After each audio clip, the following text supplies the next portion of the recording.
في الفيديو ده هقولك على تركات تخلي الورق العنب في حتة تانية خالص. هقولك التسوية المظبوطة وسر الخلطة اللي الكل هيحلف بيها وهيطلع مظبوط 100%، وكل اللي هياكله هيقول تسلم ايديكي. ورق العنب عشان يطلع مظبوط وطعمه احلى من بتاع المطاعم في تركات وخطوات لازم تعمليها. طريقة التسوية وطريقة حفظه في الفريزر، تابع معايا الفيديو. في البداية هنسمي بسم الله، وجبت هنا بحوالي 5 جنيه من خضرة المحشي، بس الصراحة يعني الراجل كان متوصي بيا. طبعا خضرة المحشي للي ما يعرفوش كزبرة وبقدونس وشبت، 3 حاجات دول، والنعناع الفريش.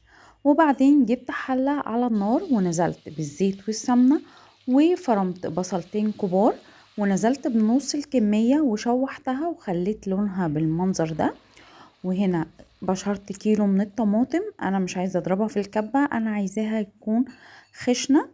ودي التوابل، ياريت توقفوا وتعملوا سكرين شوت لان دي مهمة جدا، والتركات دي اللي هتودي خلطة المحشي في حتة تانية خالص. ونزلت بمعلقة صغيرة من الثوم، ونص معلقة صغيرة من هريسة الشطة، ومعلقتين كبار من صلصة الطماطم. هغطي على الصلصة واسيبها لحد ما تتسبك لمدة 10 دقايق، وبعدين هغسل الرز واصفيه كويس جدا وهنزل بالرز، ومش هنسويه تسوية كاملة، يدوبك الرز يتشرب من الصلصة وهو كده تمام وجاهز. والخطوة دي هتقعدلك خلطة المحشي شهر في الفريزر. هنسيب طبعا الرز يبرد تماما وهننزل بيه في بولة. وهنا نص كمية البصل اللي احنا سيبناها في الاول تبلتها بالملح والفلفل، ودي تركية خطيرة هتخلي المحشي في حتة تانية. والنعناع الفريش ومعلقتين كبار من دبس الرمان، و3 4 معالق من الزيت، ودي برضو تركية خطيرة. ومعلقتين كبار من النعناع الجاف والملح والخضار اللي احنا قطعناه سوا، وهنقلب كل الكلام ده مع بعض. كده الخلطة بقت جاهزة وبقت 10/10. هنا بقى نيجي في ورق العنب، هنيجي من الناحية الخشنة ونحط يدوبك نص معلقة صغيرة، وبعدين نقفل الجنبين ونلفها كده. ودي اسهل واسرع طريقة للف ورق العنب.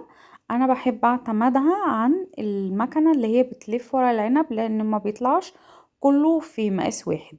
وده كده شكله. بالنسبة بقى لتسوية ورق العنب، انا سلقته في مية مغلية وملح، وطلع باللون ده يدوب 5 دقايق وشلته على طول من النار. بالنسبة لورق العنب اللي بيسود، عشان في واحدة سألتني، هو بيسود عشان انتي لما بتحفظيه في الفريزر بيكون الكيسة داخلها هوا فبيأكسد ورق العنب. نيجي بقى هنا على اهم خطوة، خطوة التسوية.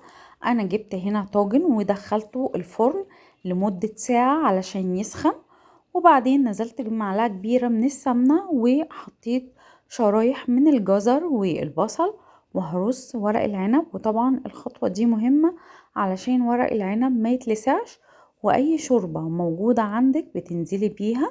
وانا نزلت بمعلقة كبيرة من دبس الرمان، ودبس الرمان هنا مهم جدا بالنسبة لورق العنب، ومعلقة كبيرة من السمنة. وبعدين هحط شرايح من الليمون بتديله مزازة وطعمه بيبقى جميل جدا. وهنزل بطبق وبعدين اغطي وادخله الفرن لمدة ساعة ونص. طبعا انا حطيت حوالي كوباية شوربة فقط لا غير. ودي هنا بعد الساعة ونص، شايفين بقى الجمال والروعة، وكانت ريحته حرفيا قلبت البيت، ريحته تجنن بجد. خطواته سهلة سريعة جدا، واللي هيدوقه هيقولك بجد تسلم ايديكي.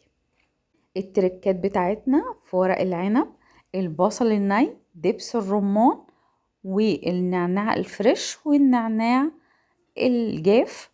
كل الحاجات دي بتخلي التست عالي جدا، ده زائد معلقة الثوم الصغيرة والزيت وتسبيكة الطماطم، والرز كمان يتشرب من الصلصة. كل الحاجات دي بتودي خلطة العنب في حتة تانية خالص. شايفين بقى المنظر، وده بعد ما قلبته بجد كان يجنن. وخليكي فاكرة لو مش متابعاني انت فايتك كتير.